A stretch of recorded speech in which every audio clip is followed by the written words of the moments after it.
start our recording. So also for, let's use our chat box. I hope everyone is familiar. At the bottom of the screen, there is a footer and there's a little chat feature. So we'll be using that pretty actively during this call. I welcome you to enter your questions into that chat box. And so in the meantime, let me just introduce myself quickly for those who don't know me. My name is CviaD, and I'm the Principal and Creative Director at Communication via Design. And I'm happy to welcome you here today to our coffee table and to meet our group. For those who haven't worked with us, Communication via Design is a brand and digital design company established in 1993 to help our clients communicate their value and values to their audiences. Our solutions are rooted in sound strategies, which leads to on-target design and digital solutions that achieve measurable results. Creative Coffee Break is something we just launched this month. We meet every Wednesday from 1 to 2 o'clock, and it's intended to be an informal forum to explore strategies, tools, ask and answer questions, and to share our collective knowledge. So thank you again for choosing to join us. Our goal here is to have fun, an informative session, and an interactive discussion, so we welcome your active participation. In the essence of time, since we have a good number of folks, I thought what we'd do is, if everyone could please introduce themselves in the chat feature, that will allow us to get through more questions, more answers. That'd be terrific. So if you could include your name and your affiliation, that'd be wonderful, and we'll all get to meet that way. And to introduce you to my expert team, I will start with and maybe you could just give a wave as I call you out. We have Brittany Bethune, who's our office administrator. And Brittany, thank you for helping to coordinate all of this. Couldn't do it without you. And we have Brian Sanders, who may not be visible. He is on our call, but he is running around a little bit today. He's our technology director, and he and Amy spoke last week at our session. And then we have Gail Snow-Moraski, and there's Gail. And Gail's our digital marketing and analysis expert. And of course, we have Amy LeBow, and Amy LeBow is our assistant art director, and she will be the leader of today's Q&A. Thank you. Sure. We also have with us our valued partners from Liz Page Associates. We have Liz Page and Amanda Harless. And Liz Page Associates, their expertise is in event planning and marketing. And you'll really get to know them in our last session of this series, which they will be sharing their expertise. They're terrific. And we're really happy to have them with us today too. So just to get things started, I thought I would first start with the question of what is a brand and what is branding, right? So here we go. We start at the very beginning. So as we know, a brand is a noun, right? Branding is a verb, and it's an action. So what we're talking about today is brand. A brand is how you communicate your company's values to your audience. It's before you create your own brand or think of a logo or an identity, it's important to understand the basics first, the foundations on which most successful companies are built upon. It's not recommended to dive into any brand strategy and the details without setting up a proper foundation first. So a brand is a person's gut feelings about your product, service, or organization. It's not what you say it is, it's what they say it is. We have to remember that differentiation. Wow. And when someone says Nike, Apple, or Disney, these are strong images and emotions that are conjured up, and it makes them feel good. So think of your business as a brand, and remember, a brand is a set of emotions that engages your audience. It connects your audience to your purpose, and it makes them want to align with you. So the best brands are built with these 3 building blocks: the vision statement, a mission statement, and brand values. So a vision statement is an aspirational statement to your audience. And the mission statement, it defines the big picture steps that your brand needs to accomplish those goals. And brand values are a brand's, that is a foundation that your brand is built upon. It gives your brand strength, vision, and mission. And the values are tied to company processes. So everything on your website, as well as your printed materials, should reflect your company's values and evoke certain emotions through visuals, logo identity, visual interface, within your website design, and so forth. And that's why businesses invest in brand strategy and logo and identity design, because these brands want their visuals to speak to the right audience, to communicate the right message, and be memorable to their audience ultimately. So having sort of set up that framework, I will hand it over to Amy, and I thought what I would do is start with a question that was posed to us earlier on, and so again, I do welcome additional questions. And so this first question is how should we think about our organization's brand pillars at a time like this, during the time of, there's so much going on, there's a lot of noise. How should we be thinking about our brand pillars, even if they're already established? Where do we go from here at a time like this? All right. Well, thanks everyone for joining. I can kind of chime in on that. And again, this is a very open dialogue. So if you have questions or thoughts you want to add on to that question or specifics, just feel free to chime in. I don't want to be the only one kind of dominating the conversation. And also please use the chat to ask any questions or things you might be interested in hearing more about, because then we can kind of tailor it to what you're looking for. So in terms of Vicky's question that she just asked about brand pillars, or brand pillars, brand missions, not mission statements, but brand visions and brand pillars. The way I like to think about it, there's a lot going on right now. We have COVID, we have a lot of social justice organization kind of coming up and coming to the forefront and dominating people's thoughts and what they're reading on the news. And I think it's important to first look at your current brand pillars. If you don't have them, that's something we can talk about as well. But what those brand pillars really do are help guide how you should respond to any sort of crisis, whether it be COVID or Black Lives Matter, if your organization wants to put out a statement regarding that. So really looking at those and saying, as an organization, if we are thinking of ourselves, one of our brand pillars talks about being innovative. How are we responding to these things going on in the world in an innovative way? And that could be through language. It could be through the way that you are, if it's through a special type of email communication that you're sending, with a video, all of that stuff really can relate to your pillars. And that's sort of what your constituents or your stakeholders are used to seeing from you.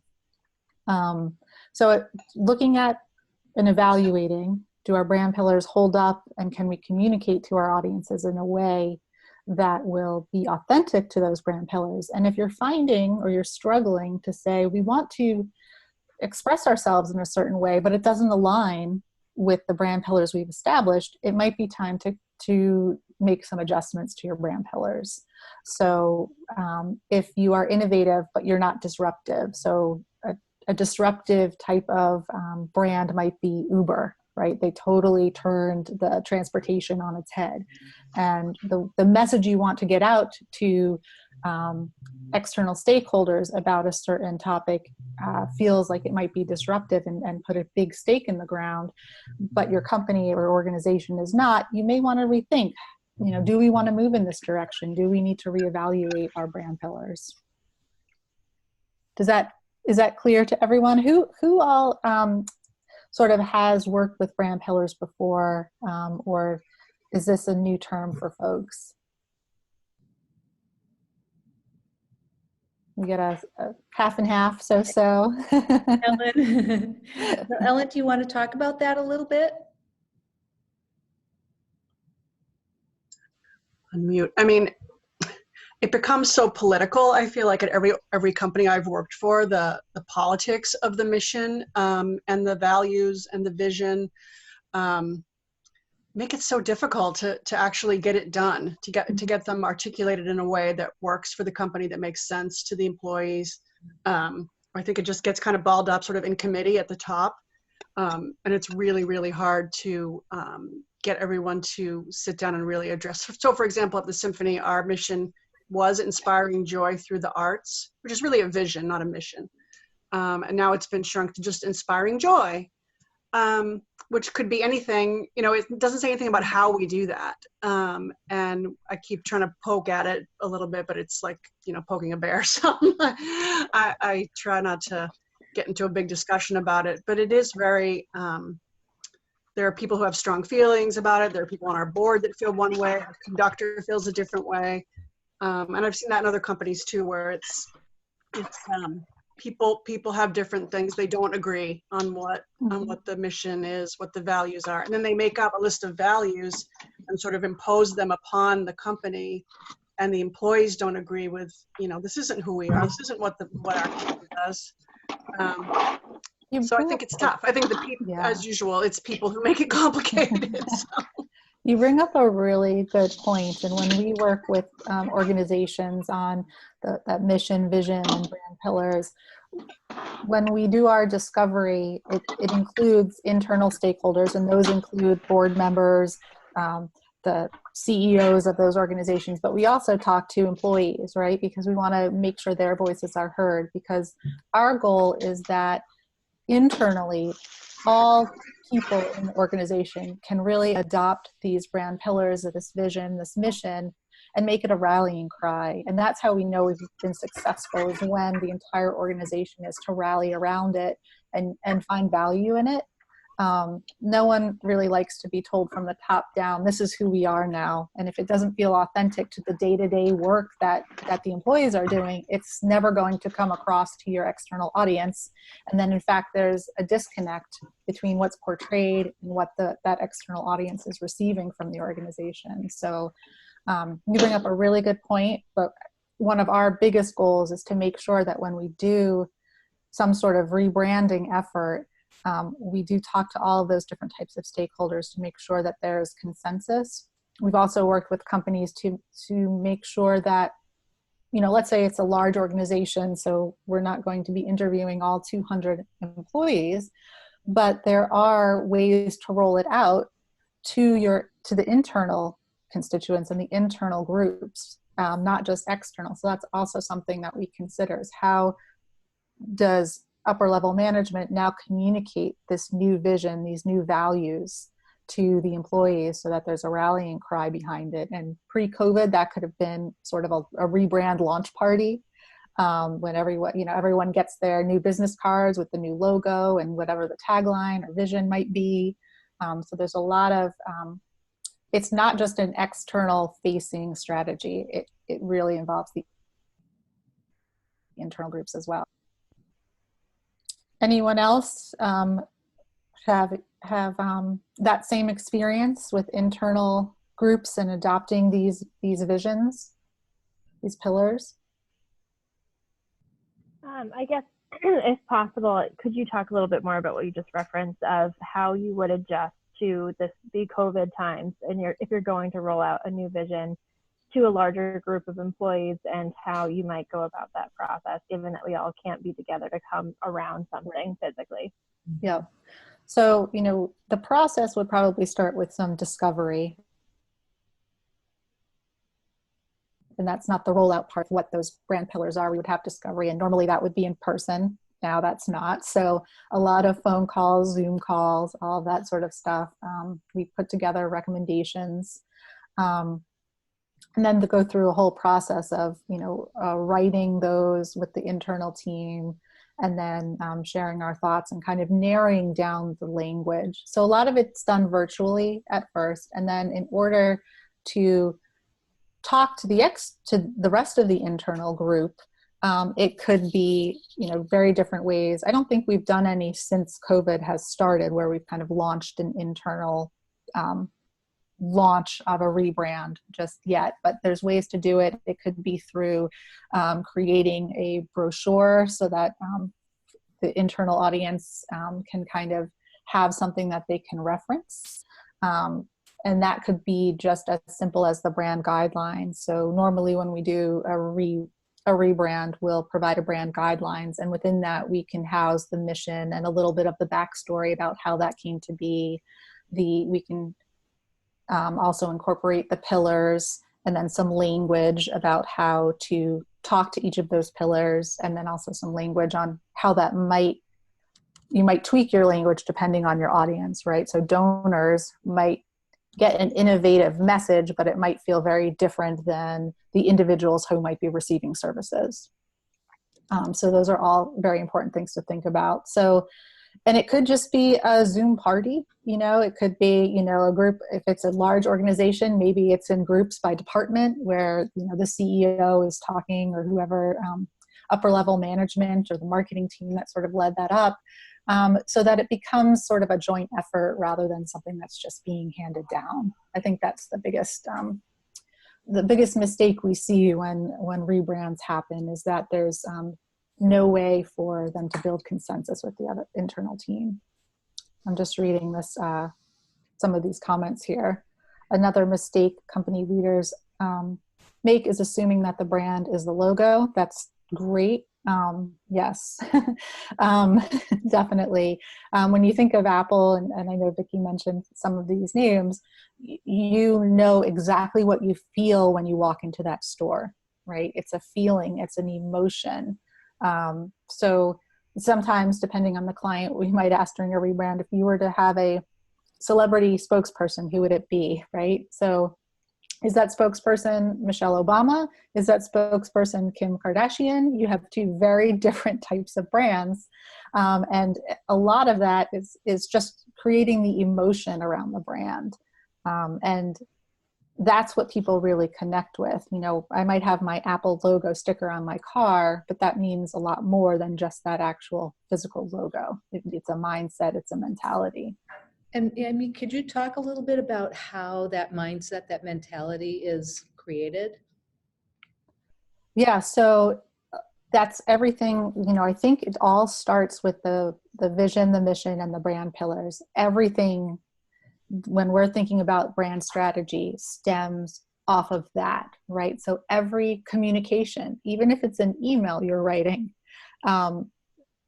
thinking of those brand pillars, are we expressing ourselves in a way that corresponds to our brand pillars? So every avenue and every communication, every visual stems from that. And then part of how that emotion is created, and this gets very, it's not a tangible thing. A lot of people think that brand is just the logo, which feels very tangible, but it's not. It's almost an ethos. It's a state of being within the company, really. So the ways to do that would be through every communication, every publication, through your design, do the elements. So if you are a fun company, right? Let's say you are Skittles and you are really fun, right? Do your communications, does your writing, do your visuals express that? So the visual elements you're using in your communications, do they express those more emotional qualities that you're looking to communicate with towards your audience? So it sounds, Amy, so what you're saying is that it's really an inside out process. Like it's something that needs to be embraced internally, that everybody internally needs to be speaking that same language, because there's a consistency that goes along with this too, right? And everybody needs to be on board. And before you can get external constituents on board, you have to make sure that your internal team is there, that that everybody is buying in, and that they're exuding the same the same characteristics of this organization, that they're living it and breathing it, believing it, and they're excited about it, and that's something that also resonates outwardly. So it's an inside out process. Yeah, that's a great point. And that raises the question about, especially in light of what's happening right now, and I'm getting this question sort of in my circles, is how do I build internal morale during a time like this? You know, everyone's quite separated. How do we utilize our brand to, you know, build cohesiveness? I mean, there's a cohesiveness in a brand. How do you build that internally and make people feel good about where they're at? So that they can continue to uphold the brand. Yeah, I mean, there's different ways that that can be done, I think. One, you know, if we think about how we introduce a new brand, and especially in the times where we're not gathering and celebrating together, it may be in weekly newsletters, right, from your CEO. If there's sometimes in some organizations, there's a weekly or a monthly newsletter that goes out internally, and you can talk about the morale and what you're doing and how to keep that going so that people don't become disengaged and then disenfranchised with the brand. So making sure that you're communicating, you know, with your internal audience, I think is a really good way to keep people motivated, and so that they're not you know, kind of getting frustrated with the current situation, as a lot of us are. So I'd be curious to hear from the group. I mean, pose any questions you might like, but I'm curious to hear what some challenges are that you're finding right now when it comes to branding with your own brand. You know, any struggles that might, you know, be at hand, internally or externally.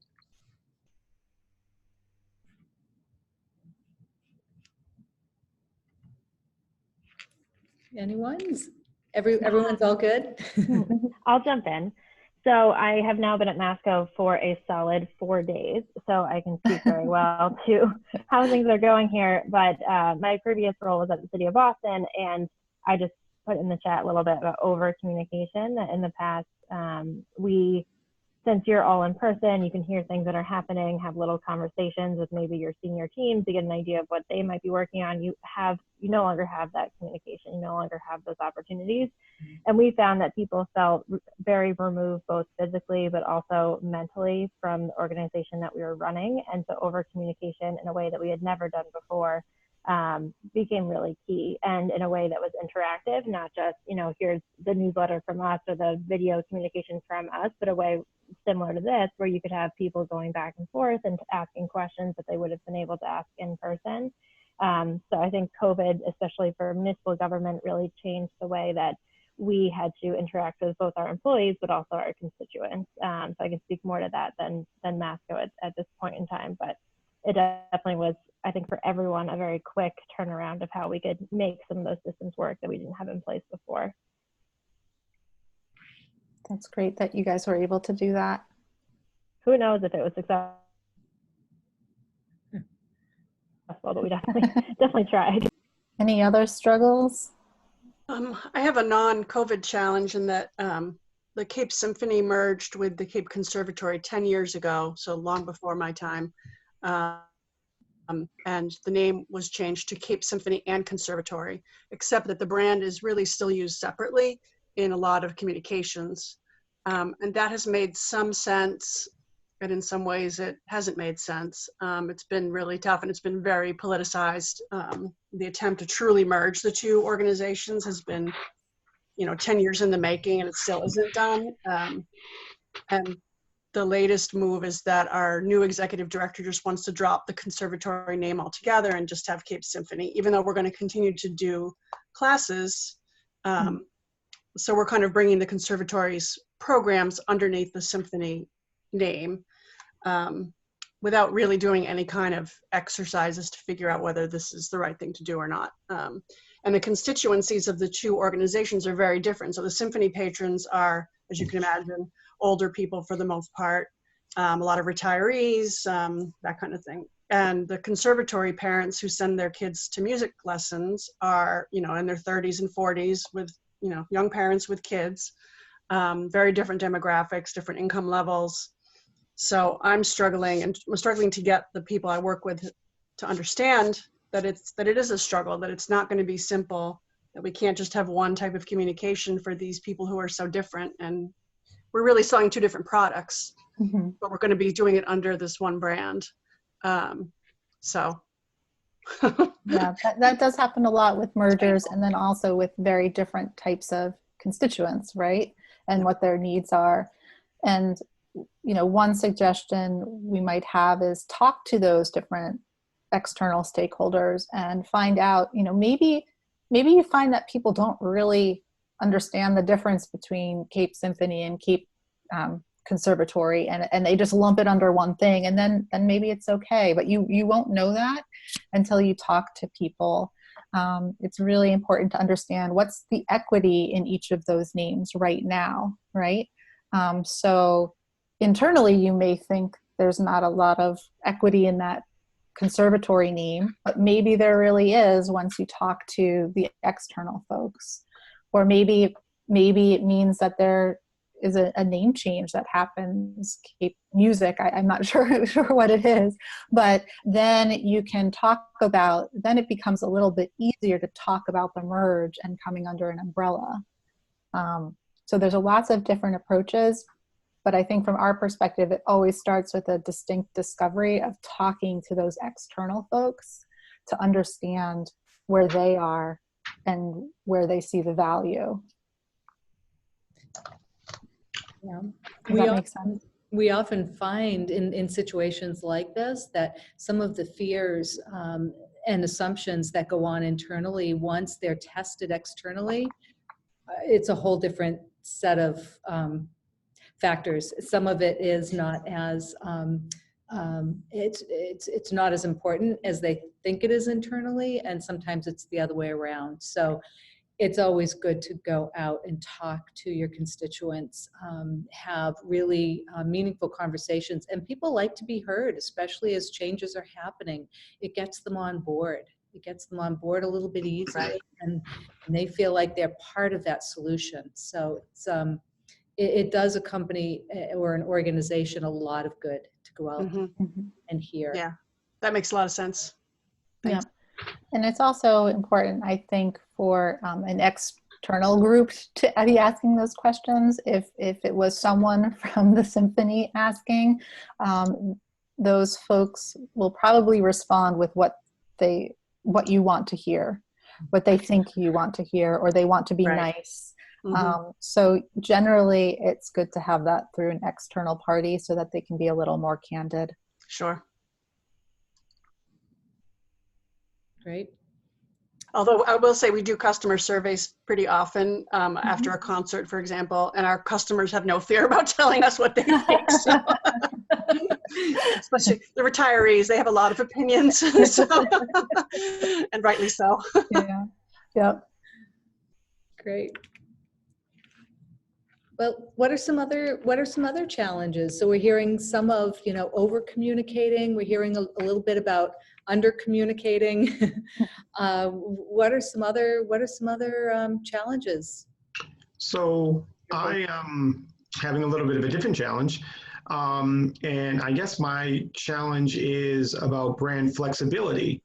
I think my organization really, in these times, are having difficulty thinking outside of the box of what we would normally do and what our donors would normally accept. And, so I'm finding a challenge of standing out from the normal things that everybody are doing right now, as far as kind of doing the Zoom events and those type of things, and getting my organization on board with understanding what we would normally do in a normal situation, that we have to kind of push the envelope a bit with bringing our donors and our participants a bit outside of the box, because right now we have no box. So it's really hard to, you always get the pushback of, well, I don't think our donors would do that, or I don't think our donors would accept that, and in a normal situation, that would probably be the case. But so that's the challenge I'm having, is that my organization really is really worried about what they think someone would participate in or do. Mhm. So they're making the determinations internally, assuming what your constituents are willing to do or not willing to do. Yes, and that our organization would not normally do X.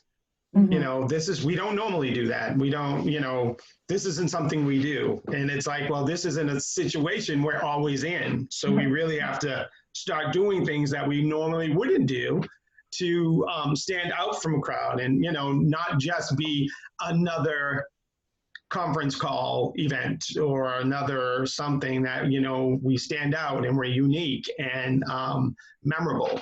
Right. Yeah. And let me just mention to the group. So Jay is speaking from the Pine Street Inn. So Okay. a bit of context. So Amy, I'll hand it over to you. Sure. I saw Amanda, you were raising your hand. I don't know if you're. It was Jay. It's wonderful to see you, first of all. One idea is to use the concept of experimentation.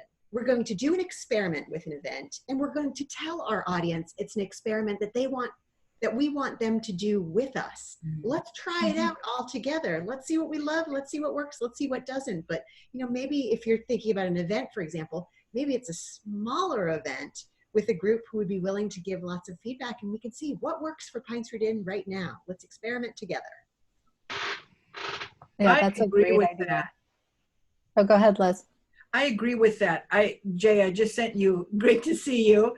I just sent you a message saying, can you get consensus on experimenting with one smaller event to do things differently and measure that success? And maybe get some of your key stakeholders whose voices are really heard to cooperate with you on this experiment, because the whole point here, this is unprecedented times for everyone. We need to be taking some measured risks because it's not business as usual. It's not reaction as usual. And I agree with you. We all box ourselves in when we stick too closely to our assumptions. So I would say, see if you can choose something that's a small stakes experiment, but has some important people involved to give you feedback. Because if it's a great success, that's the first brick in the road to Oz.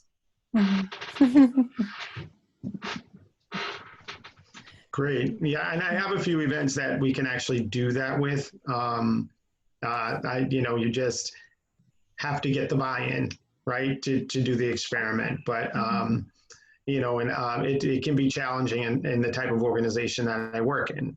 But I think that's a great idea, and I think I will look at some of our small things and see if they're willing to take the risk. So thank you for that. And perhaps young professionals and conservatory parents, maybe people on the younger side of the spectrum are going to demand change and demand experimentation. And maybe you lead with those groups as you're looking at a shift. Mm-hmm. I love the idea of experimenting with that younger constituency, because they're already ahead of the curve from all the rest of us. They would probably be the most receptive to something different. Especially if you bring them in as helping shape what this difference is. Build a committee that help you plan it and execute it. A small committee. I think a natural reaction is to recoil during a time like this, but honestly, this is a time of great opportunity. This is a time that we can really go out and do things, in a whole different creative way. It's really challenging our own creativity to keep going with our mission, because it's all necessary. It's extremely necessary. So yeah, go out and it's okay. Everyone's trying something new right now, and that's what we're being challenged to do.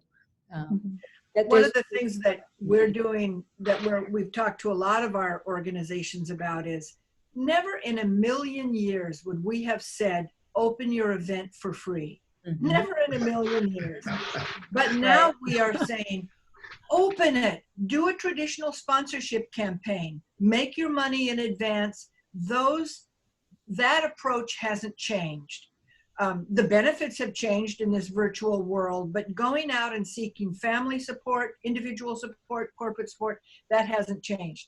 But open this event up to 10,000 people on your mailing list, people you would never have been able to get into a ballroom. And that's incredibly exciting.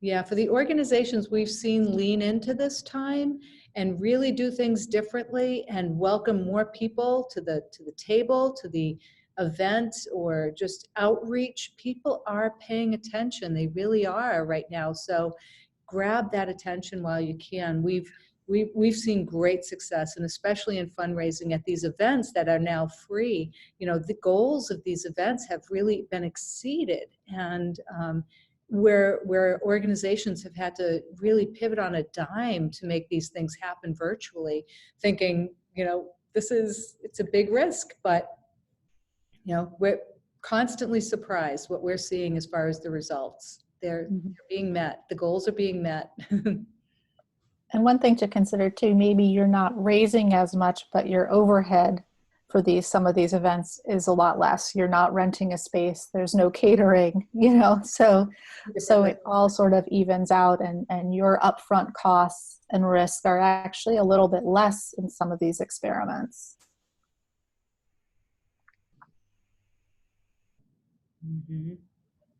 So one thing, does anyone else have any questions? There's one thing I wanted to share at one point, but if other folks have questions, we can get to those before I do.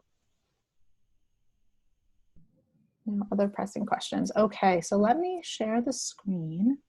And we've been talking a lot about brand pillars, and the reason we kind of really focus on that is we see that as really the foundation of a brand. So like we said, it's the spokes where everything comes down off of. So we have your mission, vision, and your brand pillars. And an exercise that we sometimes do, it's very strange not seeing folks at the same time. So I want to have that window open so I can see some of you. An exercise that we sometimes do in our process is, after we've interviewed folks and we're really working on those brand pillars and that vision and mission, we look at brand archetypes. And this is not something that CviaD developed. This is from Carl Jung, a psychologist. And his philosophy is that there are 12 universal personalities in life. And they extend into movies, into literature, and all different types of communications. And if you think about it, when you see a movie and it's not so great, a lot of times people will say that the characters were so one-dimensional, right? So you have maybe just the jester, and it's just the funny guy in the movie and nothing else. So a brand is a combination of these different types of archetypes. And that's what makes a really interesting person or brand, right? So we're talking about that emotional quality that maybe Apple has. They are made up of different parts of these brand archetypes. So there's lots of the 12 here. We have the ruler, creator, sage, explorer, innocent, hero, outlaw, magician, the regular, jester, lover, and caregiver. And none of these are good or bad, or more good or more bad than the other. You know, it really depends on your brand. The jester or the entertainer is maybe a little more positive spin on that word. That would be, you know, Skittles, right? They are playful, spontaneous, humorous. Think of their ads. That's not a bad thing, even though maybe it sounds like it might be bad. And it's really the combination of these that then you're able to articulate and express who you are. And that comes down to everything from, if you're Apple, what the store looks like, how the folks greet you. One question we get a lot of is, you know, what's the ideal amount of archetypes, right? So we talked about how one is definitely not enough, because then you're a very one-dimensional brand. We tend to look at 3 to 4 is kind of a robust number. for a brand archetype. And I'm just going to go through, I think I've kind of exploded out a few of these different ones. And you can kind of see, you know, the sage is a mentor who searches for wisdom, knowledge, and truth. They're a trusted advisor who shares insights for benefits for all. And then some qualities about that archetype. They're smart and analytical problem solver, looks for insights to share, questions, researches, and delivers results, supports brand claims with data, earns respect through quality and excellence. And then some brands that are associated with that archetype. Now, Google isn't just a sage, there are other things as well. But really, when you think of smart and analytical problem solver, questions, research, delivers results, you're thinking Google, you're thinking TED, you're thinking PBS. Another archetype is the magician. And examples, Dyson, Tesla, Disney, you know, they are creating magical products that are changing how we operate or experience things. Charismatic visionary that solves problems that others cannot. They transform the world as a whole as well as their clients' worlds. So it's kind of fun.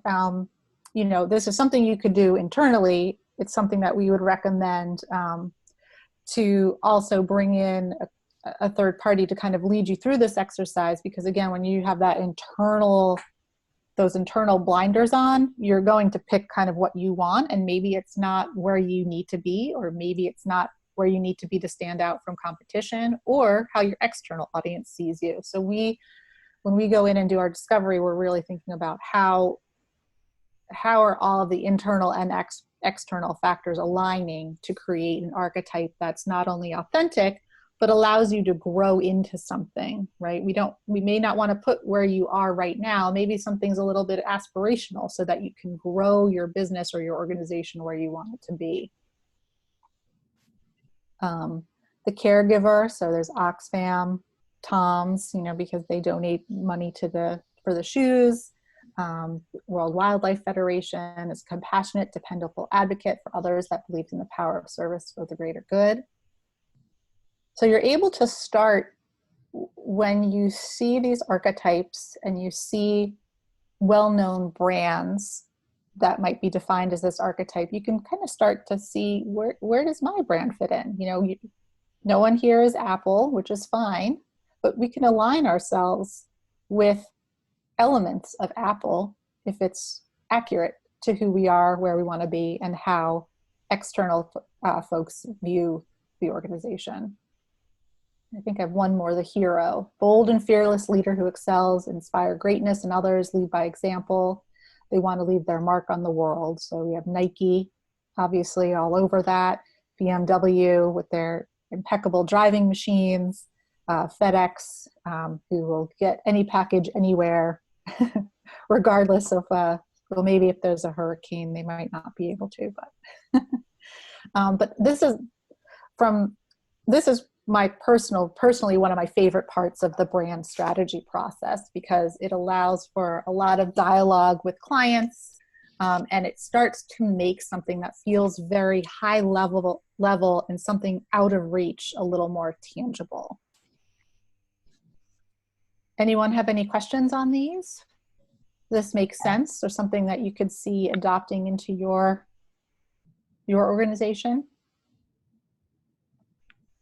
Has anyone thought about these before? Has this ever come up in anything you've done? You know, I've never seen these before, Amy. I don't know that much about Jungian philosophy, but I think it's really interesting. And I think if people find that they can't identify with what, if they can't identify with something right away, then choose what you don't identify with. Right. Yeah. Make it a process of elimination if you can't make it a process of pinpointing what you think really reflects you. And it does help narrow it down. I think it's really interesting. Yeah, I always have a lot of fun with this, and I love the dialogue we have internally about this organization is this, but maybe they're more this, and how do we then take these archetypes and then express that into brand pillars for an organization is for me one of the most fun parts of the process, to be honest. Yeah, that's pretty fascinating. And it can be aspirational too, right? Like you could say, what we want to be. We might not be an explorer today, but we want to be thought of as adventurous and curious. So how can we address that, right? Yeah, I definitely think it can be aspirational. The tricky part is then if folks don't externally see you that way, how do you shift that perception, right? And that comes through everyone adopting that internally, right? There needs to be a call to action, a rallying cry. Everyone needs to hold that flag and go forth with this explorer philosophy. And then again, that translates through the messaging, through communications with your external audience, the logo, and people will respond to that shift externally if it's authentic and carried out, right? If you're, I'm just saying, mom and pop bookshop,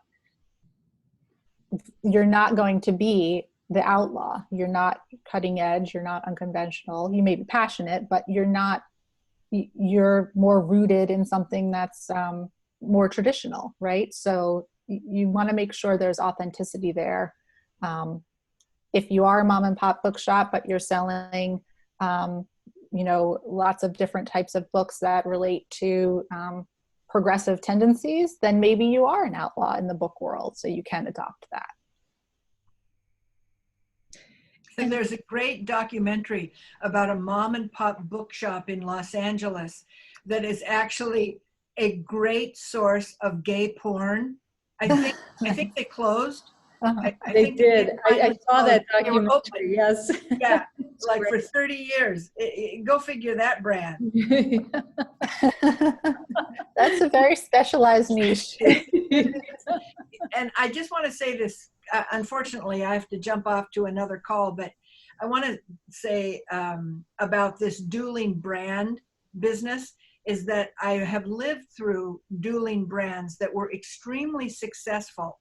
I was on the board of Fenway Community Health Center for many years. They rebranded themselves to Fenway Health. But 30 years ago, actually 35 years ago, the AIDS epidemic happened. And a small group of people formed the AIDS Action Committee as literally a committee under Fenway Health. Mm-hmm. As the epidemic grew, they separated themselves and became their own 501c3 and grew into a huge organization with a multi-million-dollar operating budget. As the AIDS epidemic shrank and changed, Fenway went to AIDS Action and said, would you like to come back under our umbrella? And AIDS Action said, absolutely, that's the right thing for us to do. Fiscally, from a government standpoint, operationally, all those things, it was the right thing to do. But it was a very conscious decision to keep AIDS Action's brand and keep it separate and keep Fenway's brand. Now, through the years, and I would say at this point, this merger is at least 6 years old, they become closer and closer, closely aligned in the public's eye, but they still have very distinct brands, and it's been a great success. Mm-hmm. And a great success emotionally for both staffs and boards. I mean, the AIDS Action doesn't have its own board anymore. That was brought on under Fenway's aegis, but it's been a great success. So you can have brands that are distinct that live under one umbrella. Right, right. Yeah, and I think the staff and board point is very apropos, because we're having a big problem with that, because the conservatory staff is, of course, very upset about that name going away. So that feeling of ownership and representation is really key. So that's really interesting, Liz. I'll look that up and check that out. Great. All right, everybody. Sorry I have to go, but thank you for that, Liz. Thank you, Vicki. Thank you, Amy. Thanks, everybody. Very, very interesting. Absolutely. We'll see you next time. All right. Okay. And one other thing I just wanted to mention about sort of to follow on with this discussion. Yeah, sometimes there is a little bit of turbulence there, but again, sort of that's okay, and embracing that turbulence is is all right too. So we're talking a lot about this vision, mission, vision statement, mission statement, brand values. But sometimes there's more to be said, right? And as far as getting everybody on board, so there's a lot of other communication that happens. One of the things I wanted to mention is, and when we're talking about brand and we think about brand guidelines, and that's a nice visual way of creating consistency within the visual representation of a brand. But something else that we've actually implemented for some clients, including the Greater Boston Food Bank, is a verbal brand guideline. And that verbal brand guidelines actually served as an internal document for how people within the organization should be talking about the organization, sort of what their tone is, what their character is, how they treat people. But it was an extremely extensive document that was as important to them as their visual brand guidelines.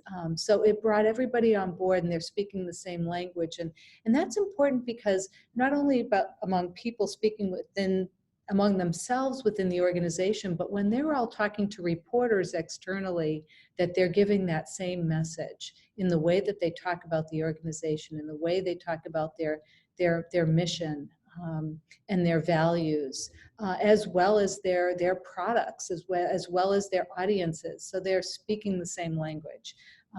So I just wanted to throw that out there. That's just another way of keeping everybody on the same page.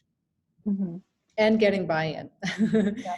That doesn't just get written from the top down. I mean, and then like here you go. But it's hearing them out. It's spending time and gathering all that information and data.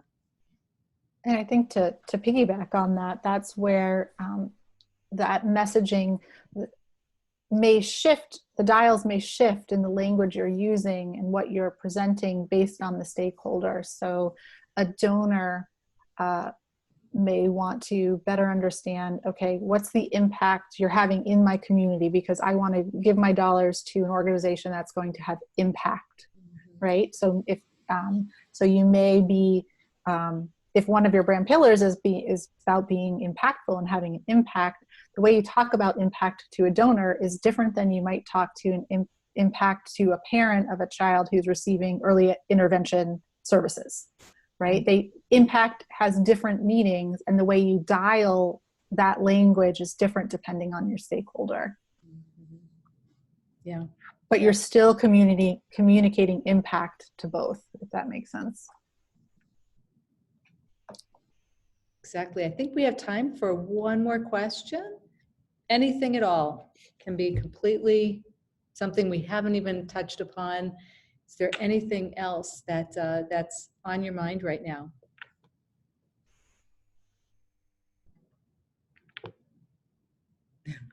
Amanda? There is a lot of discussion, especially in the events world, about personalizing your messaging to your different types of constituencies. And I think that some organizations are really overwhelmed by that idea, because just getting out one communication that speaks to everyone is hard enough. Do you have any tips or tricks for how we can personalize while staying on brand without breaking the backs of ourselves and our clients? Yeah, that's a great question. So usually when we're working on a piece, we think about who's receiving it, right? So if it's a print communication or an e-blast or whatever digital component it may be, we're thinking about who's on the receiving end of that. And sometimes it's very targeted to donors. Sometimes it's not so targeted. And I think it comes down to, in that messaging, being true to going back to those brand pillars or those brand values, because that's a universal to the organization. So making sure that that's communicated, and then it will feel authentic to regardless of whoever is receiving it. Now, ideally, it's great to be able to tweak some of those messages for a specific stakeholder, but if it's a piece that multiple eyes, different types of eyes will see, you want to make sure that you're hitting and being authentic to those brand pillars or brand values. Vicki and I use a little bit of different terminology, but we're saying the same thing. Vicki, do you have anything to add on that? And so did that answer your question, Amanda, or is there something more specific in there?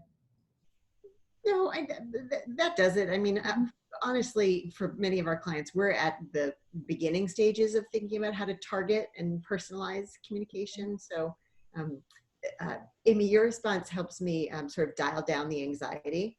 Like, Okay, good. focus on your key messaging, focus on your brand pillars, and then kind of tweak around the edges to make it personalized. I think that makes a lot of sense.